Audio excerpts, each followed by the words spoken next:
Alors, ça n'a pas le nouveau décor, hein? Bonjour à tous et à tous, bienvenue sur la chaîne Phénoménal Catch. Et on est ici pour faire la vidéo bilan de l'année 2024. Déjà, bonne année, bonne santé. Et deuxièmement, je sais que j'aurais dû tourner cette vidéo entre Noël et Nouvel An. Sauf que j'ai eu des trucs qui sont finalement rajoutés à Noël et entre Noël et Nouvel An. Et je n'ai pas fait d'autres vidéos au début de l'année. Enfin, durant les premiers jours de janvier. Parce que tout simplement, j'étais malade. Et on va tout de suite mettre les choses un peu au point. Il n'y aura pas de vidéo review du premier épisode de Raw sur Netflix. Je pense que je ferai peut-être un ou deux shorts pour un peu expliquer ce qui s'est passé, tous les gros moments, tout ça. Je vais aussi faire une vidéo review de NXT New Year's Evil, vu que personne n'en parle. Je me suis dit, on va peut-être en parler. Sauf que j'aurai sûrement pas le temps. Peut-être à nouveau un short, mais franchement, je pense que ouais, ça va être chaud pour moi de parler de tout ça. Et donc du coup, pour parler de l'année 2024, on va déjà mettre un point d'honneur sur le fait que on va commencer par AEW parce que en fait, je regarde plus énormément AEW, je regarde presque plus AEW. Et je veux dire, pour quelqu'un qui a soutenu AEW dès ses débuts, hein, dès quand c'est arrivé en 2019, tout ça, j'étais hyper hypé. L'année 2020, moi je trouvais que c'était bien mieux gérer la crise du Covid par rapport à WWE. Je trouvais que ça avait quand même fait des choses un peu plus intéressantes. L'année 2021 avait été une année sublime. Et en fait, depuis 2022, j'ai l'impression que la WWE coule. Et désolé, mais je suis plus tellement intéressé par le produit. Je veux dire, il y a eu des trucs pas mal, hein. Il y a eu le dernier match de Sting. Il y a eu AEW All-In. D'ailleurs, ce qui m'a fait rire, c'est qu'à All-In, tout le monde a dit ouais, c'est le retour de AEW, ils reviennent en grande forme, tout ça. Oui, mais enfin, on disait aussi ça pour le All-In de 2023. Pourtant, ce qui s'est passé avant et après, c'était pas ouf. Bon, ça s'est arrêté sur un bon PLE World's End. Mais voilà, il n'y a pas eu énormément de choses. Ok, il y a eu le règne de Stuart Strickland qui était excellent. Will Ospreay a eu une plutôt bonne année, mais sinon, il y a eu beaucoup d'échecs, hein. Je trouve la rivalité Adam Cole et JF ratée, alors qu'elle aurait pu être hyper intéressante. Bon, surtout parce que les deux catcheurs ont été un moment blessés. Il y a eu la nouvelle version de l'Elite. Ok, je trouve qu'à la limite, là, l'alliance Young Bucks, Jack Perry, ça marchait encore plutôt bien, mais je trouvais que c'était un peu la version Wish du Elite qu'on avait eu en 2021, justement. On a eu Okada qui a signé à la AEW. Désolé, mais j'ai dit Unity, la AEW. Ça peut être un retour, une arrivée épique et ouais, non. Je veux dire, Okada quitte NJPW, c'était quelque chose quoi. Pour rejoindre AEW, au final, ils ont rien fait. Ils l'ont mis avec l'élite, mais ça lui a pas servi. Ils lui ont donné le titre continental. Ouais, bof. Bon, il y a une affiche face à Kenny Omega pour All In Texas. Ça va être cool. Mais c'est tout, je veux dire, merde quoi. C'était pas ouf. On a eu le Jay White. C'était pas ouf. Après, on a encore plutôt bien fini l'année justement avec John Moxley en tant que champion AEW qui est vraiment, je trouve, très pertinent. Alors, je trouve que John Moxley a toujours été a été un des meilleurs champions pour la AEW que tous ses règnes, en fait, selon moi, était vraiment excellent. Bon, il y a eu Adam Copeland, enfin Edge, bon, qui s'est malheureusement blessé à la milieu d'année, je crois, dans un super match face à Malakai Black. D'ailleurs, Malakai Black, voilà, c'est pas ce qu'ils foutent avec lui. On a eu le départ de Pentagon, de Ethan Page. Voilà, super. Ouais, franchement, je suis désolé, mais AEW, il tombe. Je peux rien dire d'autre. C'est pour ça que je pense peut-être qu'il y aura une vidéo pronostic et résultat de All-In de cette année, mais je pense que ce sera tout, hein, honnêtement. Sinon, qu'est-ce qu'on a eu d'autre dans le monde du catch? On a eu le retour de la TNA, donc Impact qui est redevenu TNA, avec notamment la signature des Hardy Boys qui ont quitté AEW, bien évidemment, hein. On a eu Nick Mennett, anciennement Dolph Ziggler. On a eu Joe Henry, qui est devenu le visage de la AEW. Dommage qu'il n'a pas récupéré le titre TNA, mais c'est dommage quoi. Donc je suis pas non plus. Ils ont lancé leur propre plateforme TNA+.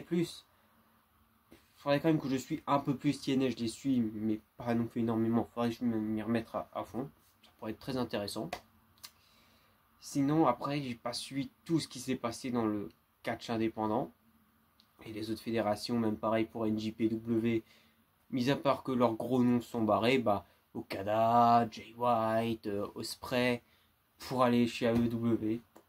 Je veux dire, à part Will Ospreay qui, selon moi, pour l'instant, un bon parcours du côté de AEW. Ouais, bon, le reste, voilà. Maintenant, je pense qu'on va passer à AEW, le bilan de l'année, à cette grande année. AEW, ouais, ça reste quand même une putain d'année qu'on a eu.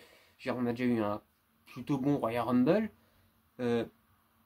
Surtout, mention spéciale au match Fatal 4-Way, Roman Reigns qui défendait son titre face à Orton, AJ Styles et LA Knight. Je trouve qu'on parle pas assez de ce match alors qu'il était juste excellent. Moi j'avais beaucoup aimé. On a eu du coup le grand retour de CM Punk sur les rings lors du Royal Rumble. Bon, malheureusement, bon voilà, il s'est blessé, mais la victoire de Cody Rhodes qui a selon moi amené à la meilleure rivalité de l'année. Cody Rhodes contre la Bloodline. En plus avec le retour du Rock qui est en plus devenu, qui a fait un heel turn, qui est devenu le final boss. Pour moi, c'est peut-être la meilleure version de The Rock qu'on a eu. J'adore The Rock, mais là, sa version de Final Boss, c'était. Ça porte bien son nom, le Final Boss. En plus, du coup, ça faisait. Il a enfin recatché, je veux dire. Ça faisait quoi? Ah ouais, depuis 2013 qu'il n'avait pas recatché face à John Cena à WrestleMania 29. Ouais, bon, il y a eu son match face à Eric Rowan en 2016, mais bon, 6 secondes, je sais pas si on peut vraiment compter ça comme un match. Mais ouais, ça avait été une sacrée rivalité, honnêtement. Puis c'était ultra bien fait, enfin, on sait que maintenant, ça devait vraiment être un match entre The Rock et Roman Reigns, et le public a fait non, non, nous on veut voir Cody. Et la WWE, je trouve qu'elle a super bien réussi à gérer ça. En plus, avec Seth Rollins qui s'est impliqué dans la rivalité avec ce match par équipe à Mania, qui était bon, qui était même excellent. Et du coup, ça a fini avec la victoire de Cody Rhodes sur Roman Reigns lors de la nuit 2. C'était. On a eu quoi d'autre? On a eu la fin du règne de Gunther. Sami Zayn qui bat du coup Gunther dans un. Peut-être le meilleur match qu'on a eu à WrestleMania. Je l'ai quand même trouvé meilleur que les deux main events. Mais bon, ça ce n'est que mon avis. On a eu la rivalité aussi, du coup, Seth Rollins, Drew McIntyre pour la route de WrestleMania qui a été excellente. Avec bon, malheureusement la blessure de CM Punk, mais ça on va vite fait en reparler après. Mais qui a commencé du coup à teaser une rivalité avec Drew McIntyre et Seth Rollins. C'était ultra intéressant. Qu'est-ce qu'on a eu d'autre? AJ Styles LA Knight pour WrestleMania. Je trouve que personne ne parle de cette rivalité ou de l'affiche, mais putain, AJ Styles LA Knight quoi, WrestleMania, c'était un des matchs que j'attendais le plus. Qu'est-ce qu'on a eu d'autre? Alors on a aussi eu le Final Testament contre Bobby Lashley et Street Profits. Oh, je prévois de faire une vidéo sur Karrion Cross, alors je vais pas tout déballer maintenant. On a eu quoi? On a eu bon, le match entre Jey Uso et Jimmy Uso. C'était pas un très bon match. On avait trop d'attentes, je pense aussi, par rapport à ce match. Et même la qualité finale n'était pas au rendez-vous. Mais bon, Jey Uso qui a aussi une belle année. On va vite en reparler après. Qu'est-ce qu'on a eu d'autre? Pas eu grand chose d'autre pendant. Enfin, j'ai à peu près résumé une grande partie de la Road to WrestleMania. Hein, qui était vraiment une très bonne Road to WrestleMania. C'est vrai que ça fait. Ouais, là, les deux dernières Road to WrestleMania étaient vraiment excellentes. Parce que là, ça faisait quelques WrestleMania où. Je dirais avant le 38 ou les autres WrestleMania, bon, c'était un peu long, ça nous a hypé pas vraiment. Et puis bon, voilà. Ça, WrestleMania a été 40 a été l'un des meilleurs WrestleMania. Voilà. Pas à dire autrement, ça a été un des meilleurs WrestleMania. Aussi, on a eu le cash-in de Damien Priest. Je sais que beaucoup de gens avaient râlé, mais moi j'adore Damien Priest. Et quand il avait remporté la mallette, on sentait qu'au bout d'un moment, quand il met petite par équipe, tout ça, il savait pas quoi faire. J'avais vraiment peur qu'il le fasse rater son cashing. Et au final, non. Damien Priest a réussi son cashing. J'étais ultra heureux, c'était ultra bien été. Et surtout, il a eu un bon règne. Je suis désolé de dire ça, mais putain, Damien Priest a été un. Je trouve qu'il s'est quand même montré comme un très bon champion. Le fait surtout qu'il était à la tête d'un clan heel et qu'il voulait pas tricher, qu'il voulait la jouer légale. Je trouve ça hyper intéressant, moi. Sinon, après, on a eu. Après, du coup, on a eu. Après WrestleMania, on a eu du coup Backlash. je vais en faire une vidéo, donc je vais pas trop m'étaler dessus, mis à part que c'était le show de l'année. En main event, Cody Rhodes et AJ Styles. Ouais, si, c'est le match de l'année pour moi. Avec le Roman Reigns, Roman Reigns The Rock, non, Roman Reigns The Rock, Roman Reigns, Cody Rhodes et le match entre Sami Zayn et Gunther. Mais le Cody Rhodes et AJ Styles, voilà. Avec la foule, on a su rajouter quelque chose. Voilà, je pense il n'y a pas besoin de dire plus. Je veux dire, l'entrée de Randy Orton, aussi le match entre Damien Priest et Jey Uso. Et qui du coup, alors j'allais dire c'est le premier PLE de l'année hors États-Unis, mais non, du coup il y avait eu Elimination Chamber en Australie. J'ai pas grand souvenir d'Elimination Chamber à part le match entre Rhea Ripley et Nia Jax. Hein, oui, on va reparler de Nia Jax. Oui, donc du coup, on a eu un excellent show. On avait enchaîné ensuite avec King and Queen of the Ring. Pas grand chose à dire, mis à part victoire de Gunther qui remporte le King of the Ring. Et pour les femmes, ça a été Nia Jax. Bon, voilà. Bon, bref. Mais donc, du coup, on avait eu la victoire de Gunther un peu controversée face à Randy Orton.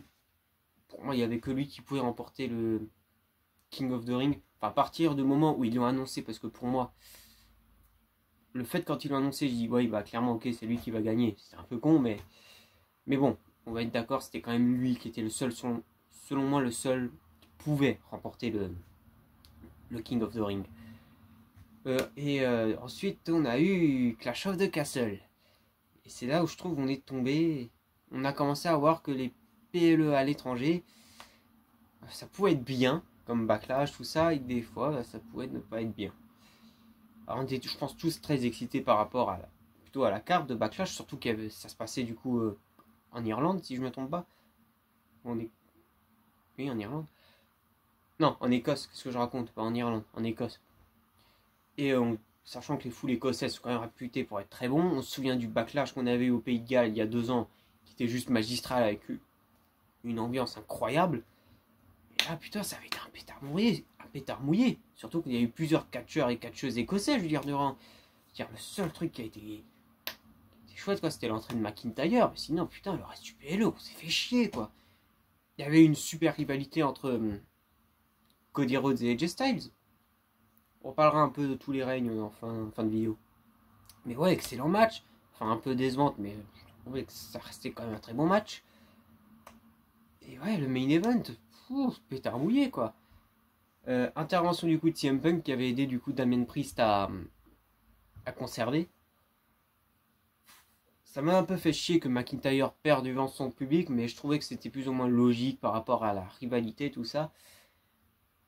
Et ensuite, on avait eu Money in the Bank, qui est pas un show que j'ai vraiment beaucoup apprécié. J'ai pas trouvé les Money in the Bank match très intéressants. Tiffany Stratton avait quand même gagné la mallette Miss Money in the Bank. Pour moi, c'était le choix le plus logique. Et McIntyre l'avait remporté celle des masculins. Je trouve aussi que c'était un choix plutôt logique. Le problème, c'est qu'il est vraiment passé pour un gros con. Je suis désolé, il a cashing et au final, CM Punk est intervenu pour lui gâcher son cashing, tout ça. Là, par contre, j'étais pas d'accord. Je dis, ça a vraiment fait passer McIntyre pour un con. Je trouve que ça l'a très beaucoup décrédibilisé. Ça a gâché la mallette Money in the Bank, je veux dire, à la limite. Il aurait pu garder la mallette Money in the Bank pendant la rivalité face à CM Punk, ou à la limite Punk intervient dans le match Money in the Bank pour l'empêcher de remporter la mallette. Mais je trouvais que ça avait vraiment très décrédibilisé McIntyre. Alors après, durant les semaines, il a été recrédibilisé, surtout avec l'attaque qu'il y a eu à SmackDown. Et ouais, Money in the Bank, bon, c'était pas ouf. Ah, on a aussi eu la nouvelle version de la Bloodline, qui est, personnellement, je trouve, pas convaincante. Déjà, Solo Sikoa en tant que chef tribal, je trouve ça ne va pas. À la base, Solo Sikoa, c'était le gars fort de la Bloodline qui réfléchit pas, qui fonce. Et je trouvais justement ça lui allait. Même s'il est bon au micro, je sais pas, je trouve qu'il lui manque un truc pour être le leader de la Bloodline. Et ouais, elle a été. Les catcheurs, Tamatonga, Tangaloa, Jacob Fatu, ils ont été mis comme ça dans la Bloodline, comme si tout le monde les connaissait, mais non. Alors, faut quand même qu'on parle de Tamatonga. Je trouve que lui, il a porté la Bloodline. C'est lui qui a le plus catché parce que Jacob Fatu était quand même pas mal protégé. Je trouve que Jacob Tamatonga, il a super bien catché. Je trouve qu'il est hyper hypant là avec son fameux rire. Je trouve ça très divertissant et c'est quand même lui qui a le plus souvent catché, je trouve. Et ouais, il faudrait quand même qu'on n'oublie pas Tamatonga parce que et j'espère un jour qu'il aura quand même un run solo parce que je pense qu'il peut être vraiment impactant. Peut-être pas un règne de champion du monde, quoique je trouve qu'il pourrait être un bon champion. Mais je l'ai un peu vu catcher du côté de NJPW. Oui, moi, Tamatonga, c'est un futur main eventer de WWE. Alors il y a Tangaloa, bon oui. Bon bah lui voilà quoi, voilà, bon bref. C'est pas un très bon catcheur. Jacob Fatou, alors il s'est très vite montré aussi comme l'homme fort de la Bloodline, mais il a très vite éclipsé Solo Sikoa, se montrant en fait vraiment comme l'homme fort. Puis son personnage là qui hurle I love Solo, moi je trouve ça trop délirant. Et ouais, je trouvais qu'à bout d'un moment la Bloodline, c'est surtout plus pour mettre en avant Jacob Fatou qu'autre chose. On reprend, après il y a eu SummerSlam, de très bons matchs. On a eu le retour de CM Punk sur les rings pour sa rivalité face à McIntyre, sa trilogie de matchs vraiment excellente. Beaucoup disent que WWE a dit que c'était sa meilleure rivalité de l'année. Faut quand même pas exagérer, mais ça reste une très très bonne rivalité, surtout le troisième et dernier match qu'ils ont eu.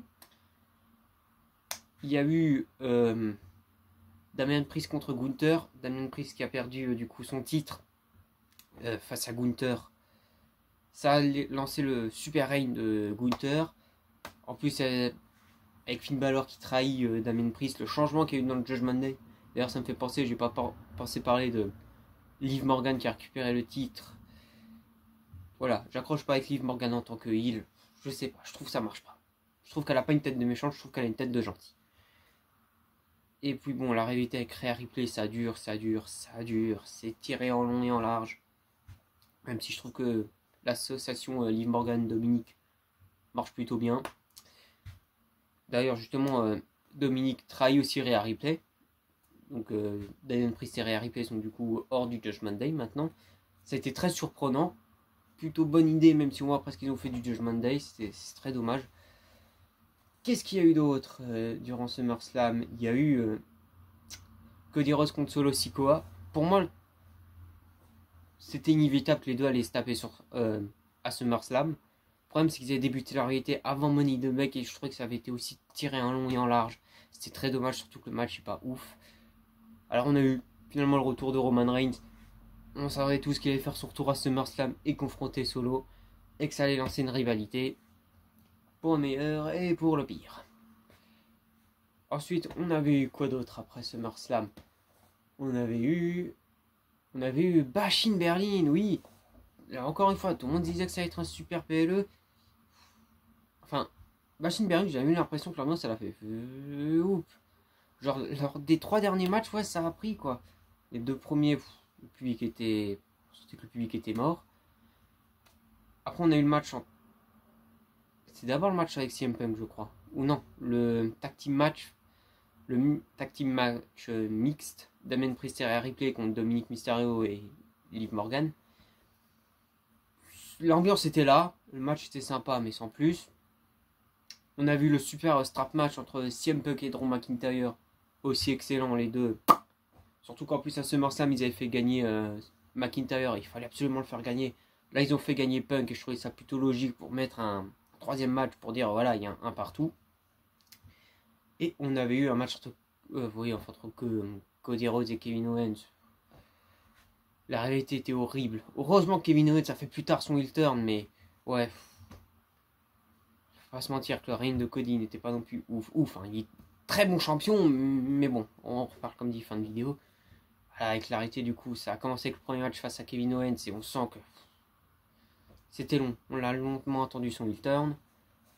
Et il y avait eu... Qu'est-ce qu'on avait eu d'autre? On a eu aussi le match entre Gunther et Randy Orton.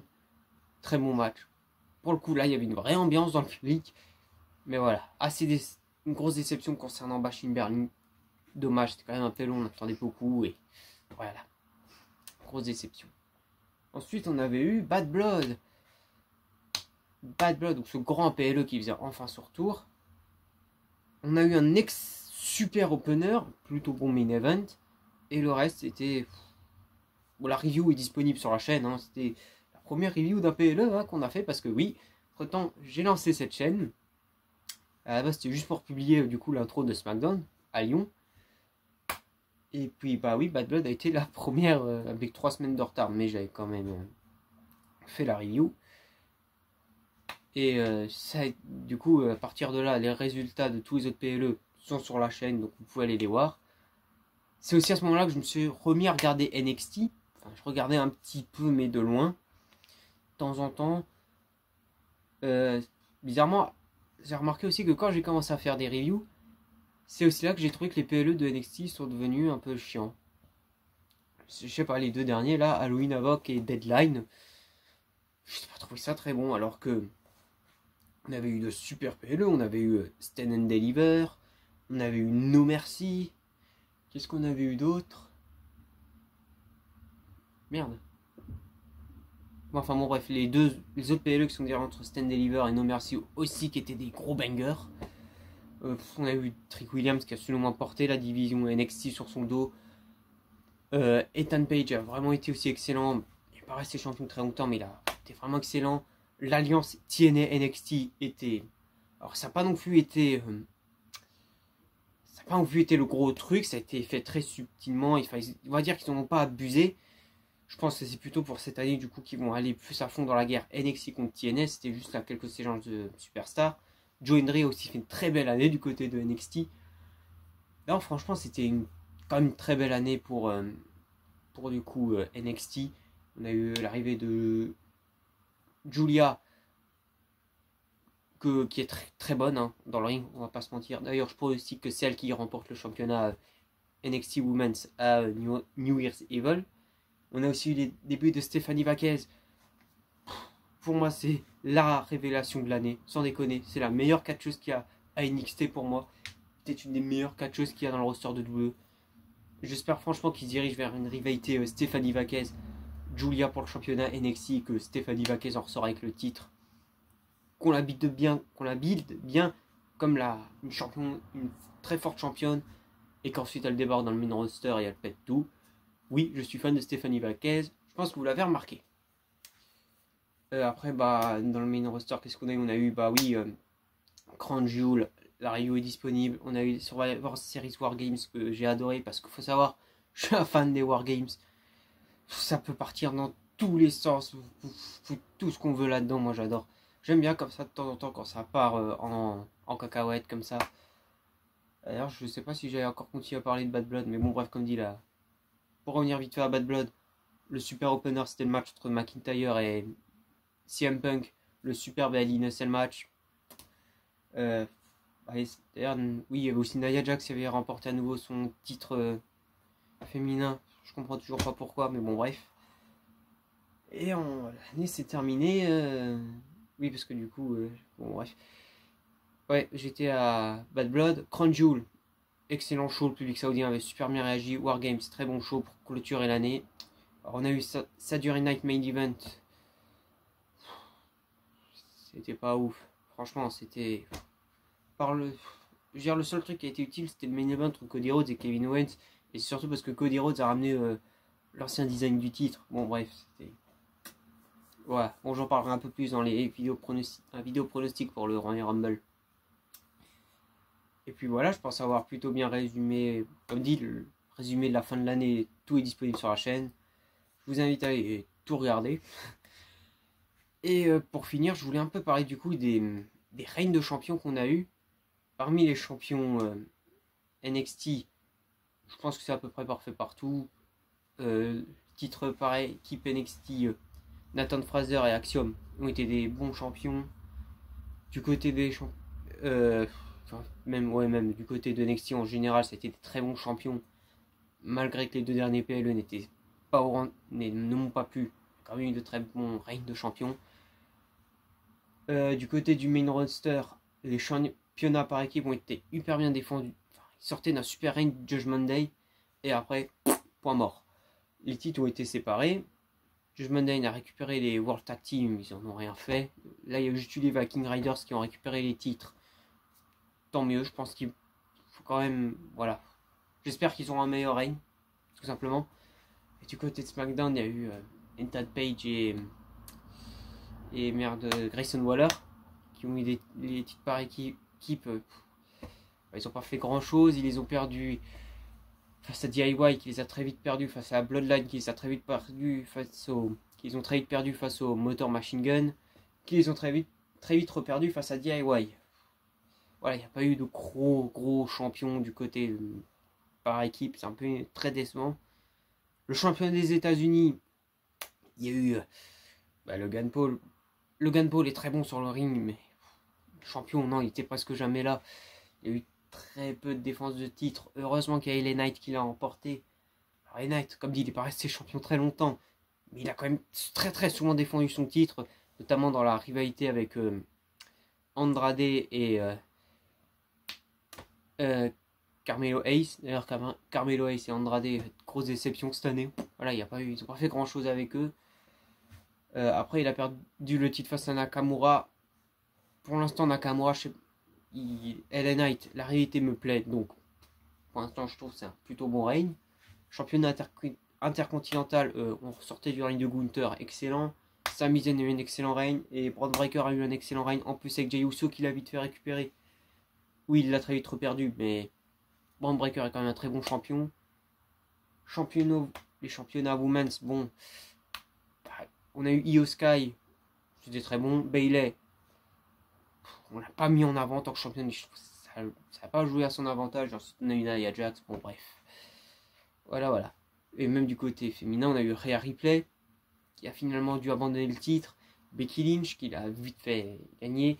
Liv Morgan. Alors, Liv Morgan a quand même été une bonne championne. On ne peut pas lui retirer ça, qu'elle a souvent été là.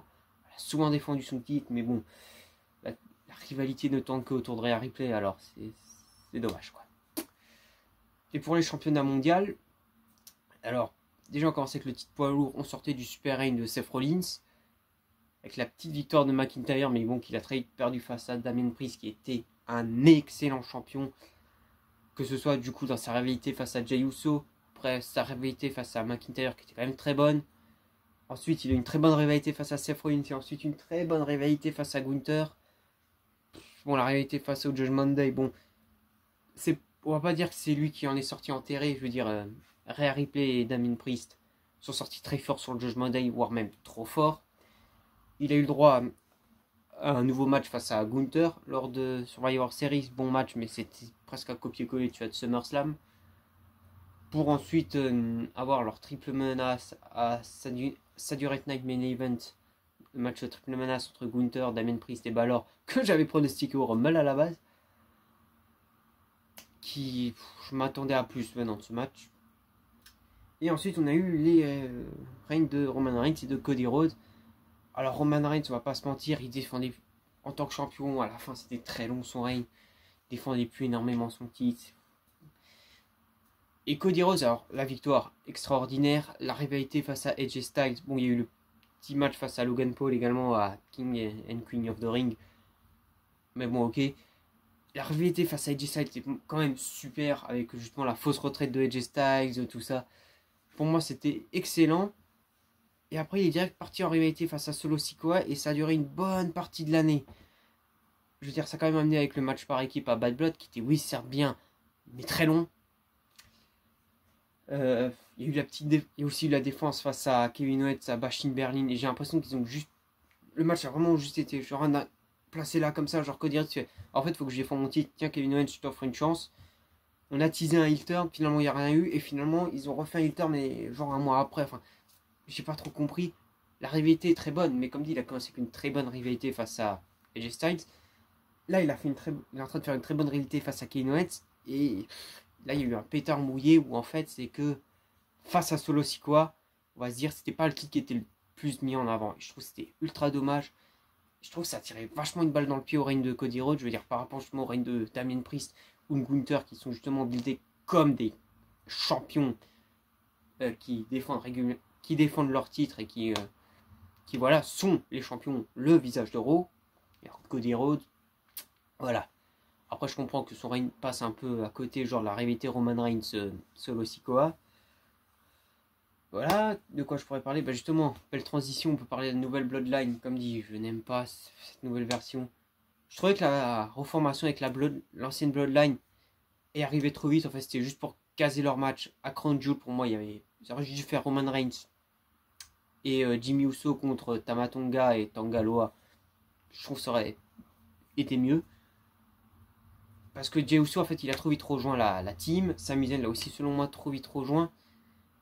Et mais par contre, pour moi, c'était bien la Bloodline de Roman Reigns qui devait gagner face à Solo Sikoa.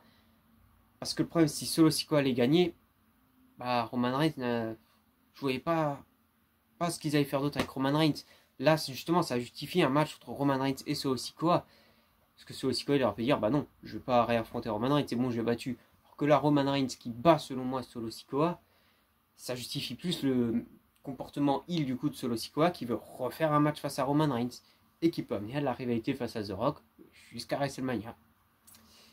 On a aussi du coup, comme je dis, la nouvelle version de Judgment Day. C'est franchement dommage ce qu'ils ont fait parce qu'ils se sont passés pour des cons face à Damien Priest et Rhea Ripley. Ils ont beau relancer la rivalité entre Damien Priest et Finn Balor, mais je pense justement qu'ils auraient mieux fait de rester juste sur Damien Priest et Finn Balor. Parce que pour le coup, leur rivalité est quand même, je trouve, bien mieux construite que celle de Rhea Ripley et Liv Morgan. Mais bon, ça, ce n'est que mon avis.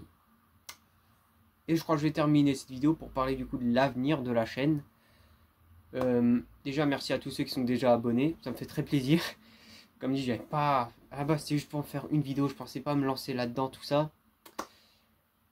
Et il va avoir des nouveaux trucs sur la chaîne. Je prépare 2-3 vidéos spéciales. Après, je disais ça aussi pour... je voulais faire aussi une vidéo spéciale NXT New Year's Evil et l'Euro sur Netflix, donc ils n'y arriveront pas par manque de temps. Il y aura sûrement des vidéos gameplay sur W2K25. Je pense en tout cas que je ferai pas mal de vidéos sur ce jeu. Donc, si jamais ça vous intéresse, il y aura du gameplay. Je pense peut-être commencer aussi à faire des vidéos sur AEW Fight Forever. Oui, je sais, je ne suis plus trop AEW, mais bizarrement, je suis quand même très intéressé par le jeu. J'ai d'autres idées de concepts qui vont venir au long de l'année. En tout cas, un concept en particulier qui viendra. Je n'en dis pas plus.